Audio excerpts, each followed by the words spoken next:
Bismillahirrahmanirrahim. Assalamualaikum warahmatullahi wabarakatuh. Salam sejahtera untuk kita semua. Pertama-tama tentunya akan saya ucapkan banyak terima kasih kepada Ibu Haji Kepala Sekolah, rekan-rekan guru atas kesediaan hadir mengikuti diseminasi modul 1.4 tentang budaya positif. Jadi perlu saya informasikan bahwa ini adalah tugas saya sebagai calon guru penggerak di aksi nyata, yaitu membahas tentang budaya positif. Jadi langsung saja masuk ke materi, pemaparan materi. Apa tujuan pendidikan? Jadi tujuan pendidikan menurut Ki Hajar Dewantara yaitu menuntun segala kodrat yang ada pada anak-anak agar mereka dapat mencapai keselamatan dan kebahagiaan yang setinggi-tingginya, baik sebagai manusia maupun sebagai anggota masyarakat.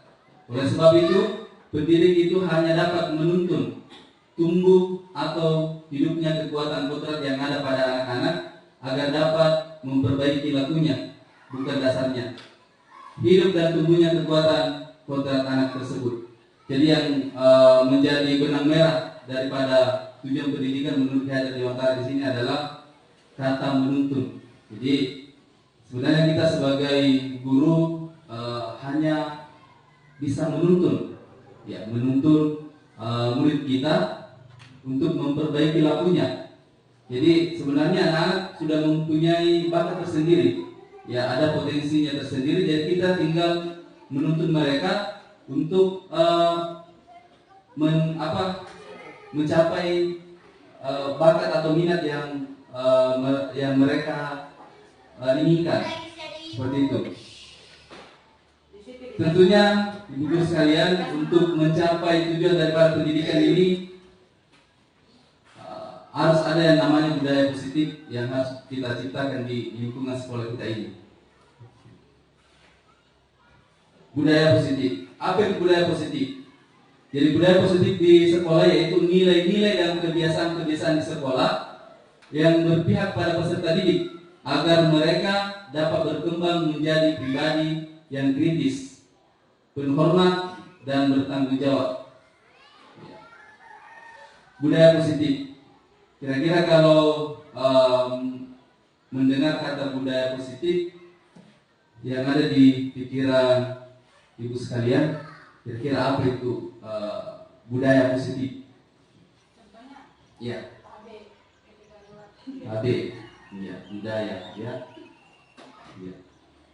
menyapa dengan sapaan mungkin. Menyapa, salah satunya. Jadi sebenarnya di sekolah kita ini sudah ada, sudah dilakukan, ada beberapa budaya-budaya yang. Jadi budaya itu adalah kebiasaan-kebiasaan. Jadi budaya itu kebiasaan. Kemudian positif di sini tentunya artinya adalah yang baik. Jadi kalau budaya positif artinya kebiasaan-kebiasaan yang baik.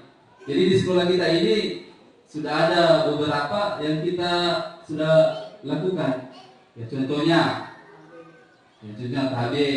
Kemudian contohnya misalnya sebelum belajar berdoa sebelum dan sudah belajar, itu termasuk juga budaya positif, kebiasaan-kebiasaan yang baik.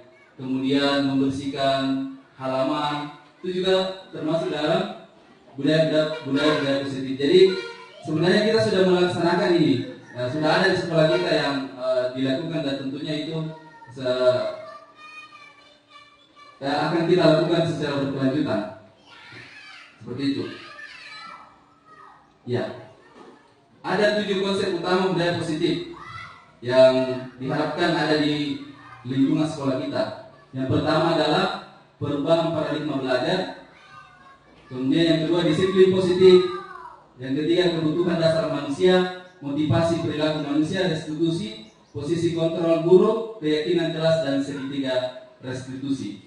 Jadi materi ini saya dapatkan kemarin sekitar 1 minggu yang lalu, sekitar 1 minggu yang lalu ini saya pelajari ini, dan ya tugas utamanya adalah bagaimana menyampaikan kepada ibu sekalian, rekan-rekan guru yang ada di sekolah.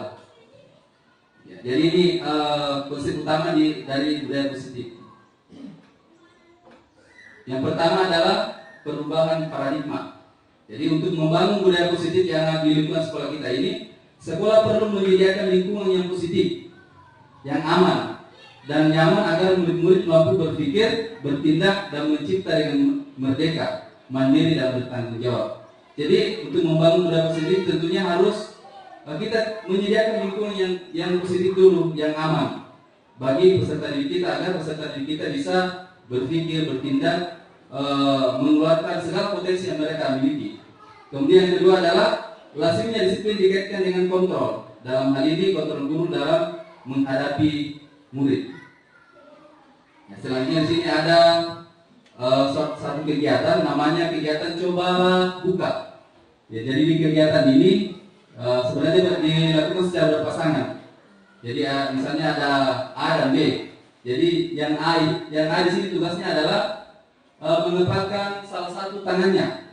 Jadi anggaplah di tangan itu ada sesuatu yang sangat berharga. Ya, digenggam. Kemudian yang B, pasangannya yang B ini berusaha untuk membuka ini genggaman tangan si A. Jadi entah itu dengan cara membujuk, ya, menghardik, mengintimidasi, bahkan memarahi, bisa dilakukan supaya apa yang digenggam ini bisa dibuka. Ya, bisa dibuka. Jadi ini dilakukan dalam waktu 30 detik secara bergantian. Yang jadi pertanyaan adalah, apakah Anda atau B membuka kepala tangan Anda? Kira-kira kalau seperti itu, apakah ibu akan membuka, ibu aja akan membuka kepala tangan Anda apabila dibujuk, bahkan dikasih uang, apakah bersedia dibuka kepala tangan Anda? Sedangkan yang digenggam itu adalah barang yang sangat berharga. Kira-kira dibuka atau tidak? Tidak. Iya, tergantung dari Kalau dia berhasil membuka. Ya. atau membujuk. Ya, pertanyaannya dibujuk atau Ya. Ini bisa dibujuk, bisa dikasih uang supaya dibuka. Iya. Ya, jadi pertanyaan adalah, pertanyaan nomor 1, apakah Anda atau dia membuka kepala tangan Anda? Kalau tidak mengapa? Ya, kalau tidak mengapa? Alasannya apa? Kenapa tidak dibuka? Karena tidak mau memperlihatkan apa yang saya Pegang, ya, karena tidak mau memperlihatkan apa yang saya pegang, ya. apalagi benda yang saya pegang itu benda yang Berharga. Ya, betul. yang bisa diambil. Iya. Kemudian nomor 2, apakah Anda atau B menutup kepala tangan Anda? Ya, jadi sudah terjawab yang kedua ini. Yang jadi pertanyaan nomor 3 lagi. Dalam kegiatan ini sesungguhnya siapa yang memegang kendali atau kontrol untuk membuka atau menutup tangan Anda? Siapa? Ya, diri sendiri. Iya. Jadi betul ya, yang menjadi kontrol, ya kita sendiri yang memegang kontrol. Apakah kita mau membuka tangan kita atau mau menutup, tergantung dari kebutuhan kita pada saat itu. Bisa saja kita buka, bisa saja kita pokoknya tidak mau dibuka. Ya, kita tergantung daripada kebutuhan kita pada saat itu. Mungkin pada saat itu kita butuh, misalnya kita dibujuk dikasih ini supaya dibuka, ini dibuka. Itu tergantung daripada kebutuhan kita pada saat itu. Ya, kemudian perubahan paradigma teori kontrol. Ada yang namanya ilusi guru mengontrol murid. Jadi ini seorang guru berpikir bahwa kita sepenuhnya mengontrol murid. Ya.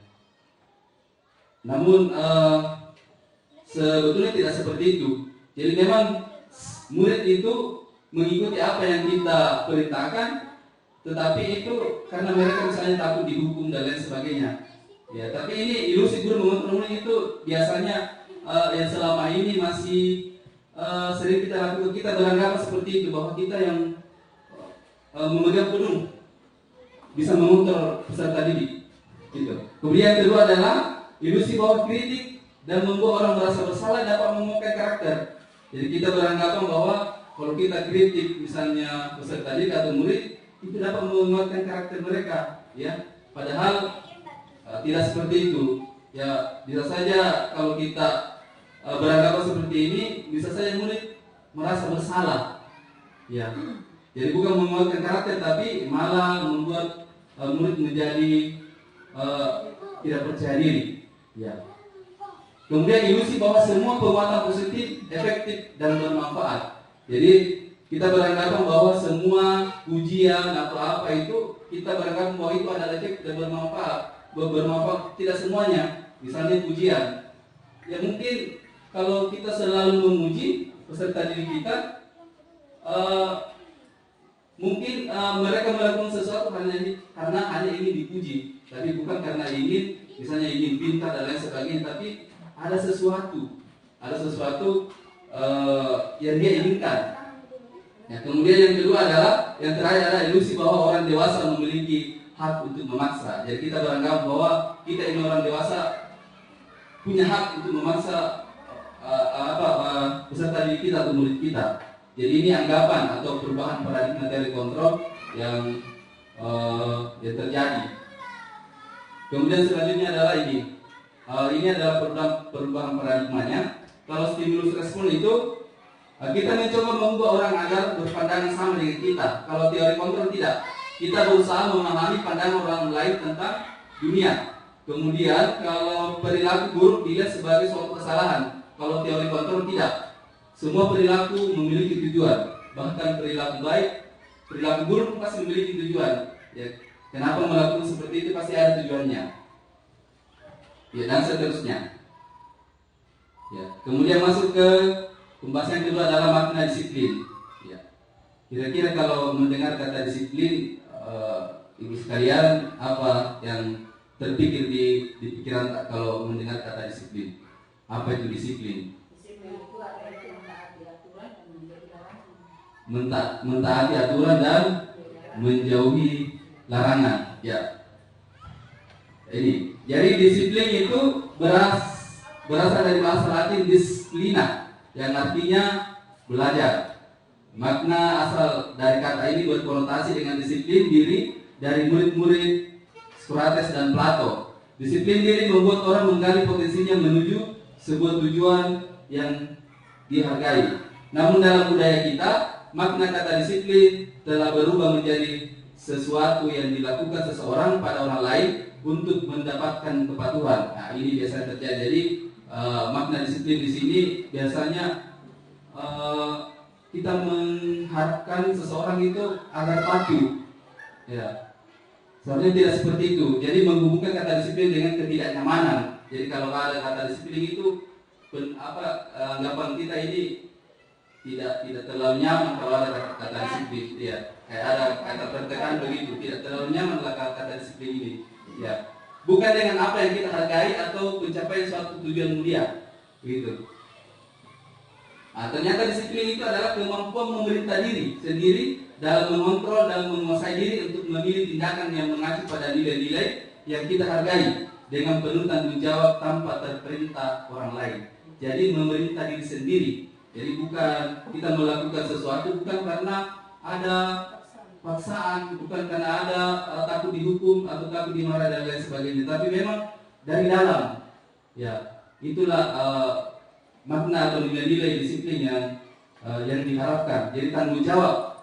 Jadi melakukan sesuatu itu kita harus menyadari bahwa ini adalah tanggung jawab saya tanpa terperintah orang lain. Inilah makna disiplin yang sesungguhnya. Kemudian ini maksud dari nilai-nilai yang kita hargai ini tentunya untuk peserta didik, yaitu mengarah kepada profil pelajar Pancasila. Jadi itu yang kita harapkan. Jadi disiplin ini tujuan utamanya adalah untuk mengarahkan peserta didik kita ke pelajar Pancasila, profil pelajar Pancasila. Ya, ini teori.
datang terlambat, ya Pak. Tahu tidak kalau datang terlambat hukumannya apa?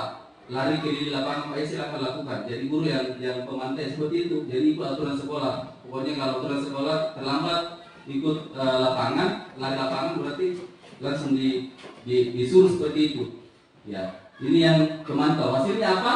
Memiliki beratkan pada sanksi atau hadiah untuk dirinya. Jadi murid berpikir bahwa ini lari lapangan jadi kalau terlambat gitu. Jadi sanksi dia dipikirkan atau hadiah. Kemudian manajer, inilah manajer yang diharapkan sebagai seorang guru, ya, menghargai diri sendiri, artinya menciptakan sesuatu, membuat peserta didik kita menyadari motivasi dari dalam, memang melakukan sesuatu memang bukan dari adanya paksaan, tetapi memang dia sadar dengan sendirinya. Jadi guru yang manajer di sini hanya mengajukan pertanyaan-pertanyaan.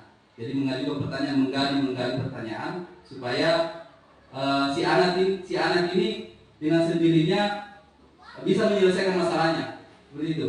Kata-katanya misalnya, apa yang kita yakini, apa yang bisa kau kerjakan untuk memperbaiki masalah ini. Ini biasanya kita tanyakan kalau yang manajer ini. Kemudian hasilnya apa? Menguatkan pribadi. Jadi kalau seperti ini pasti peserta didik kita akan pribadinya akan kuat karena motivasi dari dalam. Kemudian murid meletakkan dirinya sebagai individu yang positif dalam dunia berkualitas. Kemudian murid berkata, bagaimana caranya saya bisa memperbaiki keadaannya? Biasanya seperti itu. Kalau misalnya kita tanya, kalau melanggar seperti itu, nah apa yang akan kamu lakukan untuk memperbaikinya? Biasanya bertanya, bagaimana caranya Pak? Seperti itu. Kemudian hasilnya apa? Mengevaluasi diri, bagaimana cara memperbaiki diri. Jadi dia sendiri yang menyadari dirinya, memperbaiki dirinya, bagaimana caranya untuk supaya lebih baik lagi. Ini 5 posisi kontrol ini. Misalnya kata-katanya, saya kecewa sekali dengan kamu. Berarti ini yang mengatakan adalah pembuat orang merasa bersalah. Ya. Kalau kata-katanya kamu tidak pernah benar melakukannya, berarti ini adalah penghukum. Ayolah lakukan demi Bapak, berarti ini adalah teman. Kemudian apakah kamu mendapatkan stiker bintang hari ini? Berarti ini adalah pemantau. Kemudian kalau dia mengatakan bagaimana kamu bisa menyelesaikan masalah ini adalah posisi manajer. Karena dia melakukan pertanyaan-pertanyaan.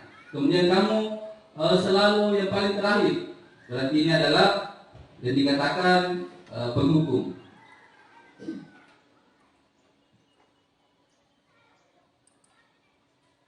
Ya, selanjutnya ke keyakinan kelas. Apa itu keyakinan kelas?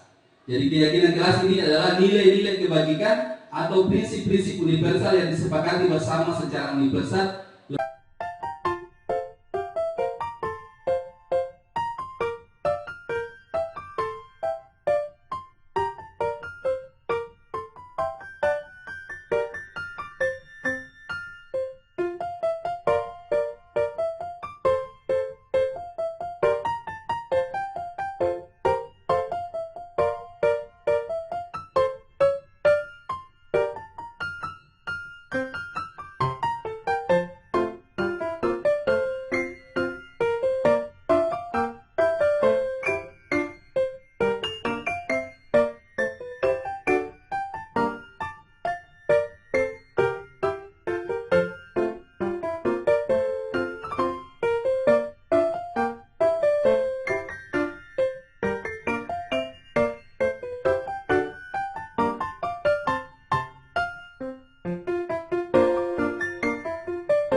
Di tahap pertama dulu menstabilkan identitas, jadi dipanggil, kemudian kita menstabilkan identitas. Caranya apa?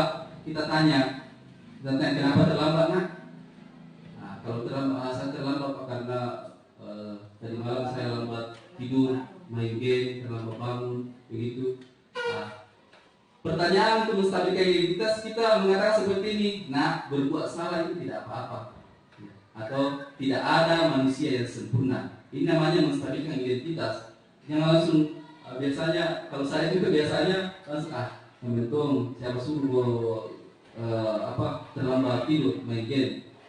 Sebenarnya tidak seperti itu. Jadi kita menstabilkan identitas dulu. Kita mengatakan bahwa saya juga tidak pernah melakukan kesalahan seperti itu, ya. Tapi bapak atau ibu tidak tertarik mencari siapa yang salah, tapi bapak ibu mencari solusi dari permasalahan ini. Ya biasanya kita menstabilkan identitas dulu, ya.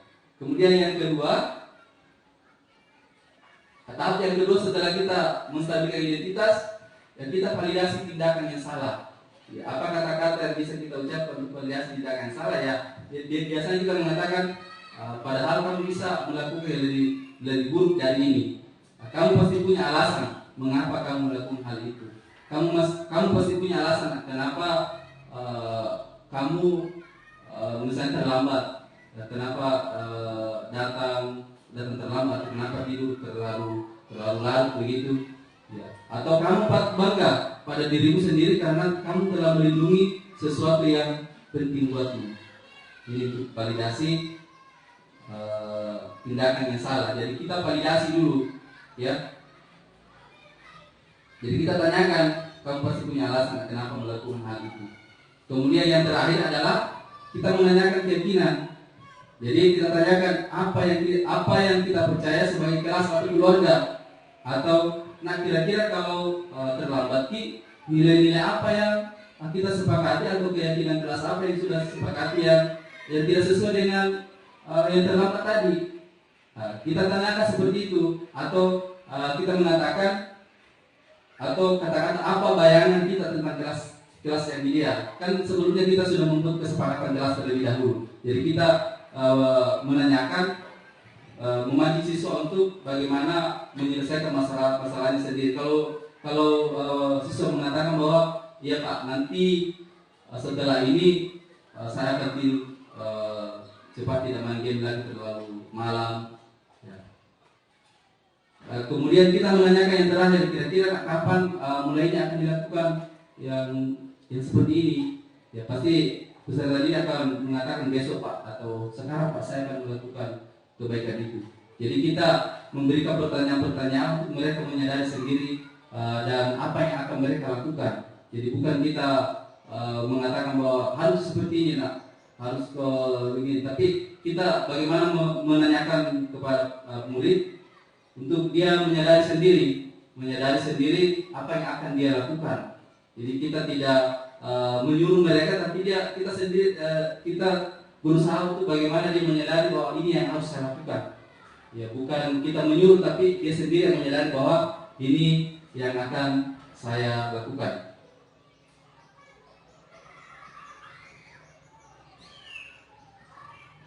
Ya, terima kasih. Itu adalah materi terakhir tentang segitiga restitusi. Ya,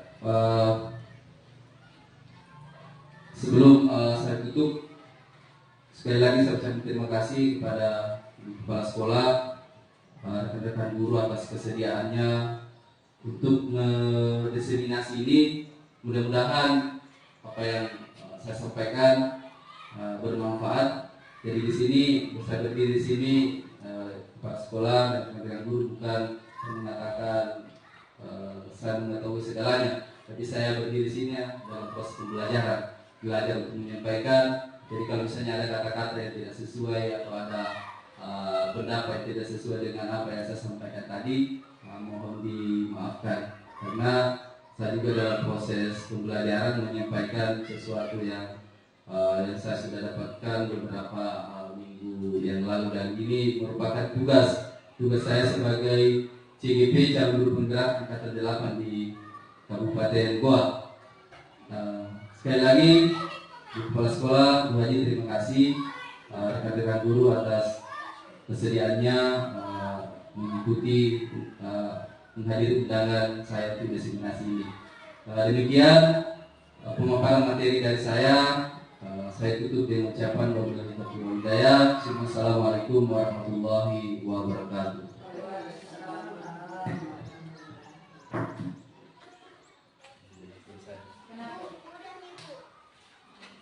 Di kelas dapat di kelas. Ini kelas 1 kucing, kelas 2 nama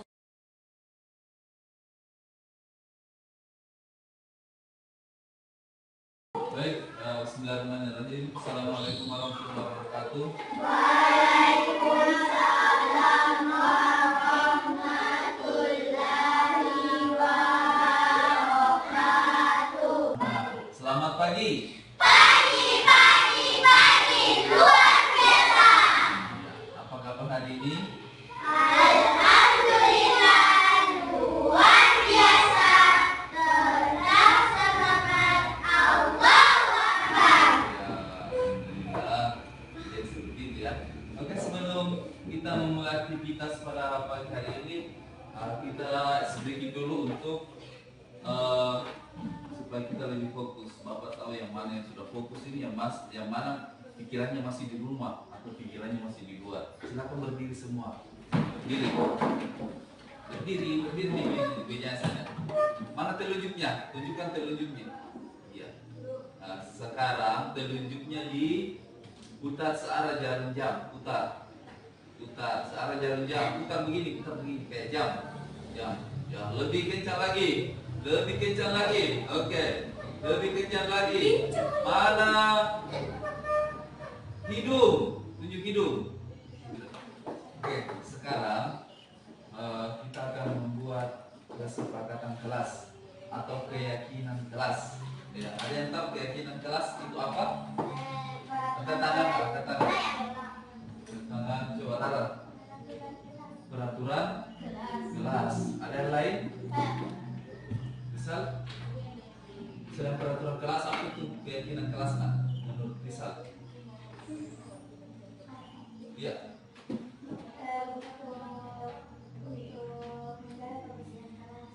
Menjaga kebersihan kelas. Ya, jadi semuanya benar ya. Keyakinan kelas itu adalah aturan atau salah satu contohnya tadi dikatakan oleh Bilqis, ya, menjaga kebersihan kelas. Bagaimana dengan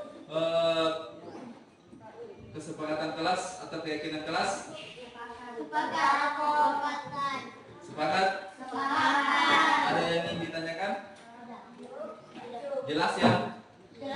Jelas ya. Alhamdulillah, setelah ini kita tanda tangan di kertas ini, kita tanda tangan semua sebagai bentuk bahwasanya keyakinan kelas ini saya sepakati bersama dengan teman-teman dan Bapak Guru.